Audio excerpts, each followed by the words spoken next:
Il n'est pas facile d'accepter ses propres difficultés intérieures, particulièrement quand il s'agit de questions sensibles de l'état mental. Beaucoup croient qu'ils peuvent surmonter toutes les difficultés seuls en s'appuyant uniquement sur leurs propres forces. Mais parfois, la situation s'avère plus complexe qu'elle ne peut paraître au premier abord. Cela est particulièrement vrai dans les cas où surgissent des pensées non désirées et inquiétantes, et des fantasmes effrayants difficiles à contrôler. L'histoire de David Crespi a commencé à Sacramento, Californie, où il a grandi dans une famille de citoyens éduqués et respectés. La carrière professionnelle de David était prédestinée par la tradition familiale. Comme son père et son frère, il obtint son diplôme de l'Université d'État de Californie. En 1983, le futur expert financier est diplômé avec mention en comptabilité. Son frère John a acquis une reconnaissance particulière dans les cercles académiques, devenant professeur d'économie à l'Université d'État du Kansas. L'excellente éducation a ouvert de vastes perspectives à David. Il fut immédiatement embauché par une banque locale. Là, sa carrière se développa rapidement et bientôt il prit le poste de directeur financier. Il conserva ce poste jusqu'en 1994, lorsque la banque cessa ses activités. La prochaine étape de sa carrière fut le poste de directeur général dans une entreprise spécialisée dans les prêts hypothécaires à Sacramento. À cette époque, les deux enfants de David, issus de son premier mariage, Jessica et Josh, grandissaient. Mais le destin lui avait réservé une sérieuse épreuve. Sa première épouse, pour qui il éprouvait des sentiments profonds, décéda des suites d'une grave maladie. Resté avec les enfants, David se consacra à leur éducation et s'efforça de leur fournir tout le nécessaire. Cette période devint pour lui une importante expérience de vie. Mais bientôt le destin sourit à David. Il rencontra Kimberly, une vieille connaissance de ses années d'études. Autrefois, seule l'amitié les liait, mais maintenant des sentiments romantiques naquirent entre eux. Bientôt, le couple décida de vivre ensemble, et en 1994, ils se marièrent officiellement. Kimberly adopta les enfants de David comme les siens et devint pour eux une véritable mère. En 1997, le petit Josh naquit dans la famille et 4 ans plus tard, Kimberly donna à son mari 2 charmantes jumelles, Tessara et Samantha. Ainsi, la famille Crespi s'agrandit jusqu'à 5 enfants, entourés de l'amour et des soins des 2 parents. L'histoire de David Crespi a commencé par un changement de carrière prometteur en 2001, lorsqu'il a reçu une invitation d'une banque en pleine expansion. Le nouveau chapitre de sa vie a conduit la famille dans la ville paisible de Matthews, située dans la banlieue de Charlotte, Caroline du Nord. Jusqu'en 2006, David, âgé de 45 ans, semblait incarner l'idéal classique du succès américain. En tant que vice-président de la banque Wachovia, il s'est installé dans une prestigieuse villa de 3 étages dans l'un des meilleurs quartiers de Matthews. Leur rue rayonnait de tranquillité et de prospérité, exactement l'endroit que David avait toujours souhaité pour sa famille. Il régnait ici une atmosphère particulière de confort et de sécurité, idéale pour l'éducation des enfants. Les relations familiales se développaient harmonieusement. Tous les membres de la famille s'entendaient bien entre eux. La famille Crespi donnait l'impression d'être des voisins exemplaires qui rayonnaient de positivité et de bonté. Leur foi profonde se manifestait dans leur participation active à la vie de l'église locale, où David était membre du comité financier. Cependant, derrière la façade d'une prospérité impeccable se cachaient donc des difficultés invisibles. Depuis sa jeunesse, David luttait contre des charges émotionnelles. À l'extérieur, il restait un interlocuteur agréable, un père et mari attentionnés, gérait brillamment son travail et montrait une intelligence et une diligence exceptionnelles. Mais périodiquement, Il était visité par des moments de profonde dépression émotionnelle.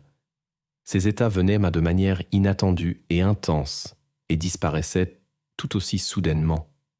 La situation s'est aggravée après que sa première épouse les ait quittés suite à une longue maladie. Seule la rencontre avec Kimberly semblait changer le cours des choses. Elle est devenue son soutien fiable. Tous deux croyaient qu'ensemble, ils surmonteraient tous les obstacles, mais cela s'est avéré insuffisant.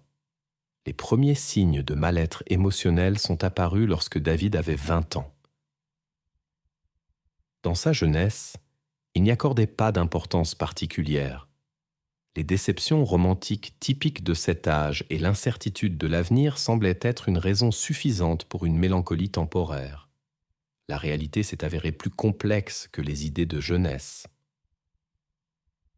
Néanmoins, David réussissait dans tout ce qu'il entreprenait et travaillait avec un engagement total.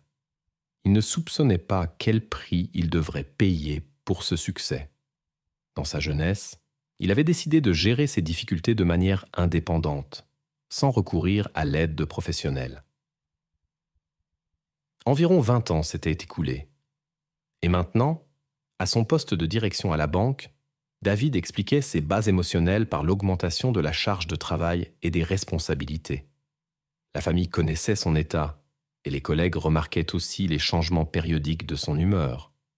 Cependant, David trouvait toujours la force de se remettre. À première vue, cela ne causait pas de problème sérieux. L'entourage réagissait avec compréhension à la situation. Dans les moments difficiles, il pouvait arriver en retard ou manquer une journée de travail, mais les collègues faisaient preuve de compréhension et aidaient si nécessaire avec l'arrêt maladie. Cette indulgence semblait justifiée. Après tout, David montrait des résultats professionnels exceptionnels en temps normal. La situation prenait un tournant plus inquiétant chaque jour. En tant que catholique fervent, comme toute sa famille, David se trouvait dans un profond conflit spirituel avec ses convictions. Sa foi condamnait sévèrement certaines actions, mais les pensées à leur sujet hantaient son esprit de plus en plus fréquemment. Pendant son mandat de vice-président, il a frôlé plusieurs fois le désespoir. Ces jours-là, David partait en voiture à la campagne et cherchait des endroits solitaires où des pensées sombres le tourmentaient. Son épouse, pressentant le danger, trouvait toujours un moyen d'être avec lui dans ces moments. Après ces incidents, l'homme fit la ferme promesse à sa famille de ne plus disparaître et de ne plus céder à de telles impulsions. Mais les promesses, seules, ne suffisaient pas. Des vagues périodiques de mélancolie le faisaient complètement dérailler et il ne pouvait pas les gérer.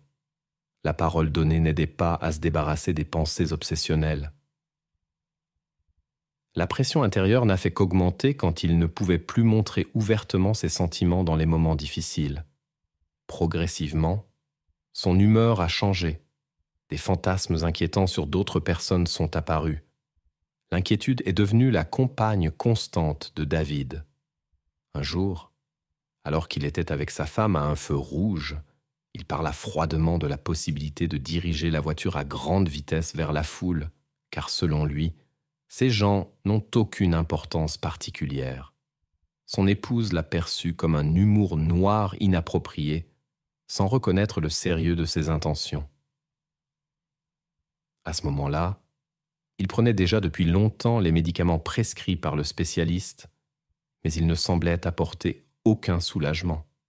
Les tentatives de lutter indépendamment contre les tourments mentaux ont conduit au développement d'états paranoïaques et d'isolement social.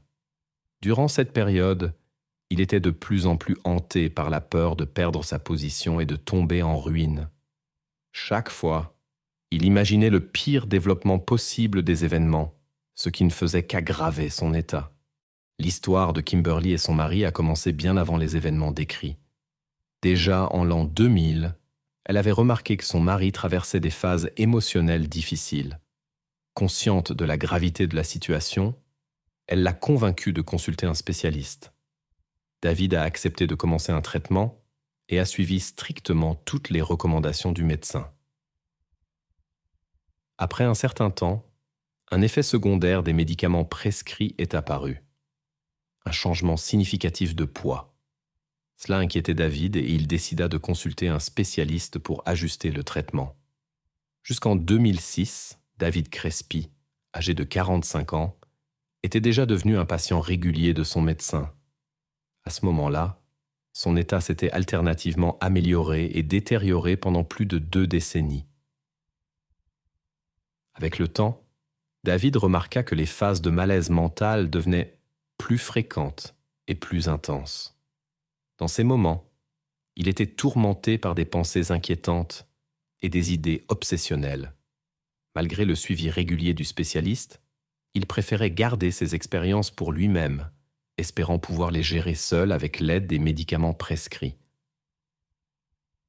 David appréciait beaucoup sa vie habituelle. Il était conscient que si le médecin apprenait son état, les conséquences pourraient être graves. Il y avait un risque de traitement forcé, de perte d'emploi, et pire encore, de séparation de sa famille. La situation était compliquée par le fait que les pensées inquiétantes se concentraient de plus en plus sur ses proches. La dernière rencontre avec le spécialiste a eu lieu le 19 janvier 2006. Tout s'est déroulé comme d'habitude. Le médecin, supposant que le patient ne souffrait que d'insomnie et d'anxiété, a prescrit de nouveaux médicaments.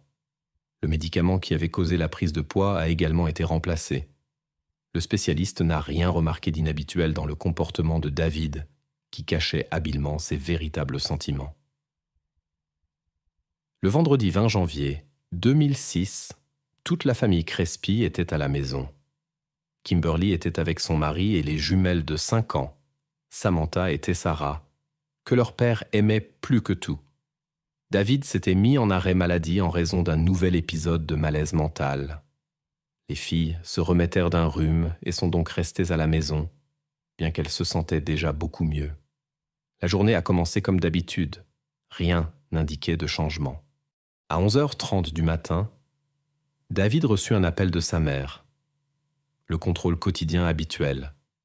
Comme elle connaissait ses problèmes de santé, elle s'enquérait régulièrement du bien-être de son fils.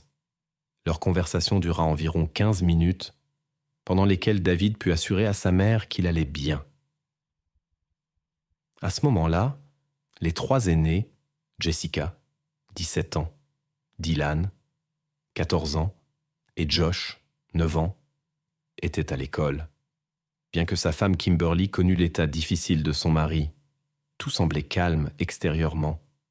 À 12h15, elle alla au salon de beauté et laissa les jumelles aux soins de leur père. Les filles venèrent de terminer leur déjeuner. Kimberly était convaincue de la sécurité des enfants.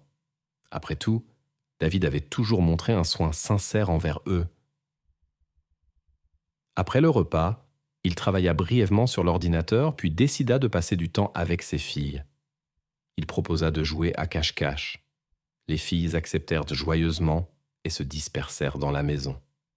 David alla d'abord à la cuisine, où il disposa quelques ustensiles avant de partir à la recherche des jumelles. Il trouva Samantha en premier. La fillette riait gaiement, ignorante des pensées sombres dans l'esprit de son père.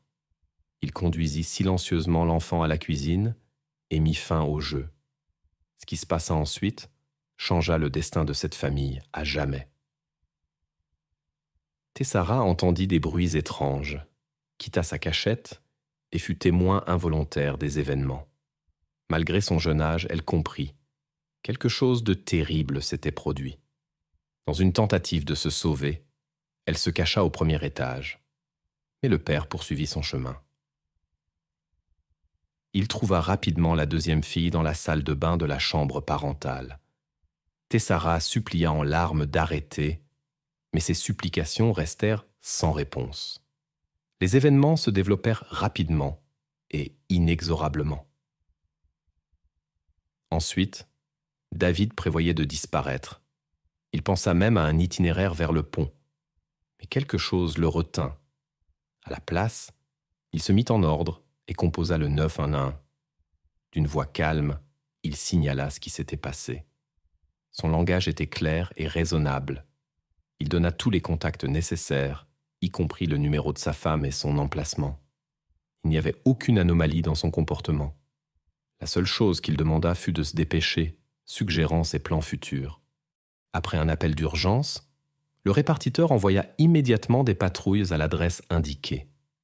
La luxueuse villa de la famille Crespi se trouvait dans le quartier noble de Matthews, sur Creek Point Drive.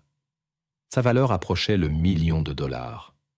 L'événement semblait incroyable pour cet endroit prospère, où rien d'illégal ne se produisait jamais. Les agents arrivés trouvèrent un homme qui les attendait calmement devant la maison.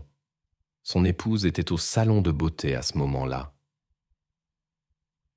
Il se rendit volontairement aux autorités. Quand sa femme revint à 13h20, elle remarqua les voitures de police devant la maison. Lorsqu'elle apprit la vraie raison de la présence policière, elle fut profondément horrifiée. Kimberly se souvint de la phrase étrange de son mari. « L'obscurité est destinée à nous tous. » David fut placé en détention. En raison de son état, il fut mis sous observation constante. Il reçut des vêtements de protection spéciaux et tous les objets potentiellement dangereux furent retirés. L'histoire de l'homme connu et fortuné ébranla la société. Selon les lois de Caroline du Nord, il risquait la peine la plus sévère. Mi-juillet 2006, des informations sur un possible accord avec le procureur ont émergé. On supposait que l'accusation n'insisterait pas sur la peine maximale si David plaidait coupable d'un crime particulièrement grave. Selon l'accord, il pourrait recevoir la prison à perpétuité sans possibilité de libération conditionnelle. Le public considérait cette peine trop clémente, étant donné le destin de 2 jeunes âmes. Lors des interrogatoires, David invoqua la dépression et les effets d'un nouveau médicament prescrit par son médecin. La conférence de presse suivante, où le procureur refusa de discuter de la punition, ne fit qu'augmenter la résonance publique. La situation devenait de plus en plus contradictoire. Les médias étaient remplis de gros titres sensationnels et de théories incroyables. En même temps, la défense affirmait que le procureur n'avait pas l'intention de demander la peine maximale lors des prochaines audiences, bien qu'il n'y ait pas de confirmation officielle de cela. Dans ses conversations avec les représentants du parquet, David revenait constamment sur son état mental, qui selon lui avait conduit aux événements tragiques.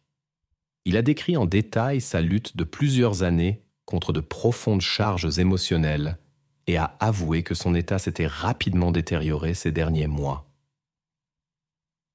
En tant que vice-président d'une banque, David était sous tension constante, craignant de perdre cette position. Il était poursuivi par des pensées obsessionnelles sur la ruine financière et la destruction du bonheur familial. L'inquiétude pour l'avenir de ses enfants et de sa femme s'est progressivement transformée en une panique insurmontable. Le jour fatidique, il a commencé à entendre des voix qui lui murmuraient qu'il n'y avait pas d'issue et que l'avenir était irrémédiablement détruit.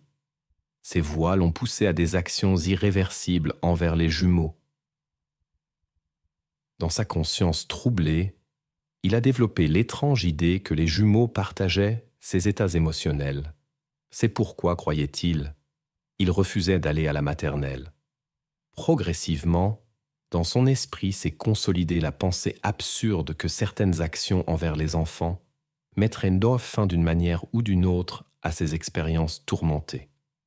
Il a avoué plus tard que les conséquences auraient pu être plus graves si sa femme et les autres enfants avaient été à la maison.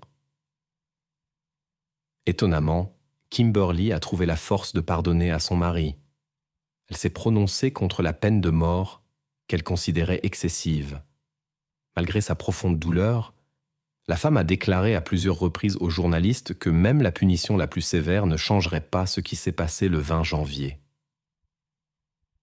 Selon ses mots, mettre fin à l'existence de David aurait été une épreuve supplémentaire pour la famille. Kimberly a même exprimé son soulagement que son mari ait attendu l'arrivée des officiers. Elle était fermement convaincue que son acte était la conséquence d'un trouble mental grave. L'épouse a décrit son état comme une combinaison complexe de tourments mentaux et de perceptions déformées de la réalité.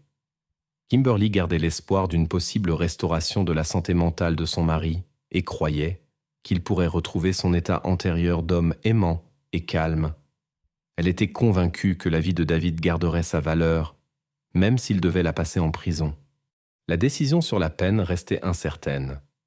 Malgré la gravité de l'incident impliquant 2 victimes, le procureur n'a pas insisté sur des mesures extrêmes en raison de l'état mental instable confirmé de l'accusé. Cela aurait pu considérablement compliquer le processus de conviction des 12 jurés. L'enquête continuait à révéler de nouvelles circonstances.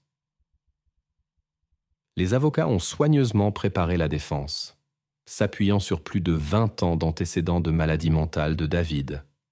Avant l'incident, il avait toujours respecté la loi, étant un père exemplaire et un citoyen respecté. Son épouse Kimberly et sa famille ont confirmé.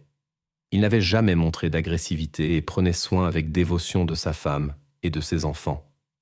La défense a affirmé que le 20 janvier, il avait subi une grave décompensation psychique qui a conduit à des conséquences irréversibles. Les proches de David ont témoigné unanimement de son état mental altéré au moment de l'incident. Kimberly est intervenue à l'audience pour soutenir son mari. Elle a raconté comment il avait lutté pendant des années contre sa maladie mentale avec succès. La famille avait consulté des spécialistes, suivi toutes les recommandations et pris les médicaments prescrits. Cependant, selon l'épouse, le traitement prescrit s'est avéré insuffisamment efficace. Une nouvelle expertise psychiatrique a révélé des déviations plus graves. Au lieu d'une dépression ordinaire et d'anxiété, une dépression psychotique et des signes de troubles bipolaires ont été diagnostiqués. Il est devenu évident que les médicaments précédemment prescrits ne correspondaient pas à l'état réel du patient, bien qu'il ait été jugé mentalement compétent. Quelques années avant l'incident, David a été diagnostiqué d'un cancer. Le traitement a été réussi.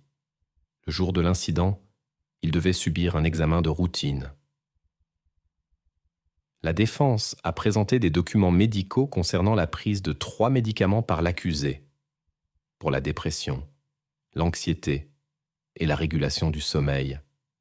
En raison des effets secondaires de l'antidépresseur, une prise de poids de plus de 20 kilos et des difficultés respiratoires, David a refusé de continuer à le prendre. Le médecin a prescrit un médicament alternatif. Cela s'est produit en janvier. Le nouveau médicament n'a pas résolu le problème de sommeil et le patient a cherché de l'aide à nouveau.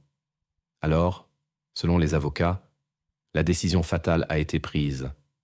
Un jour avant l'incident, selon les dossiers médicaux, le médecin a arrêté les tranquillisants et somnifères précédents et les a remplacés par un nouveau somnifère. Après cela, selon David, son état a changé drastiquement, ce qui a conduit à la perte de sa capacité de jugement. Un jour avant l'incident fatal, l'état de David suscitait de sérieuses inquiétudes.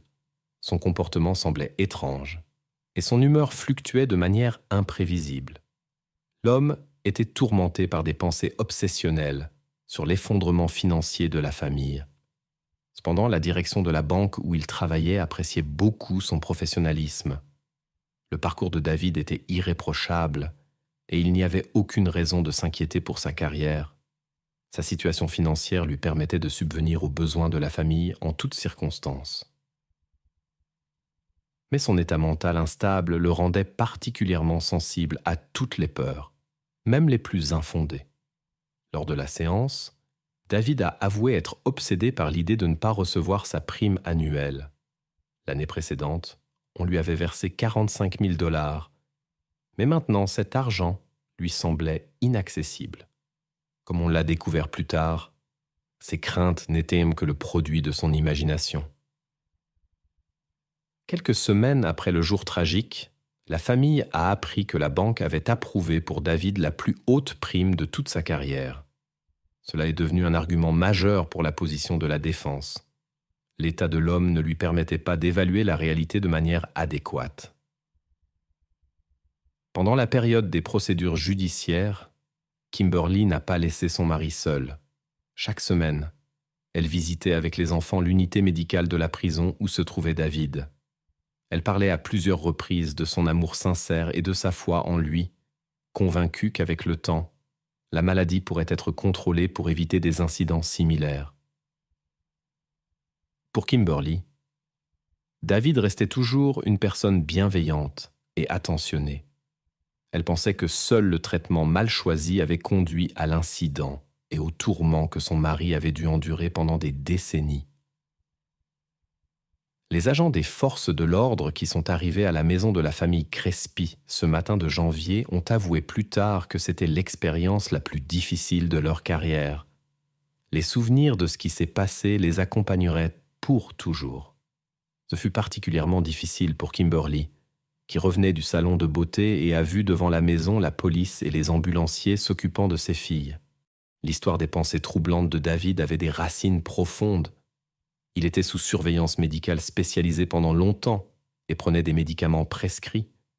Le traitement initial l'aidait à gérer les pensées troublantes, mais la situation s'est détériorée après l'ajustement du plan thérapeutique.